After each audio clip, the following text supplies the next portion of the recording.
Nasungkit ng Iriga City ang 2 gintong medalya sa swimming event sa nagpapatuloy na palarong Bicol sa Legazpi City, Albaya.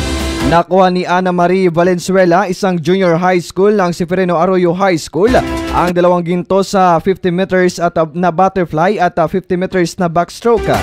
Habang tinitignan ito na mapantayan ang kanyang 3 gintong medalya noong nakaraang taon. At bukas ng umaga sasabak muli siya sa nagpapatuloy na kompetisyon sa paglangoy.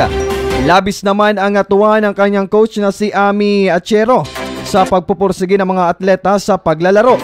Samantala, matatandaan na nangako ang alkalde ng lungsod ng Iriga na si Mayor Rex Oliva sa mga Irigenyong atleta na makakakuha ng parangal at pagkilala sa lahat ng mga makakapag-uwi ng parangal sa palarong Bicol.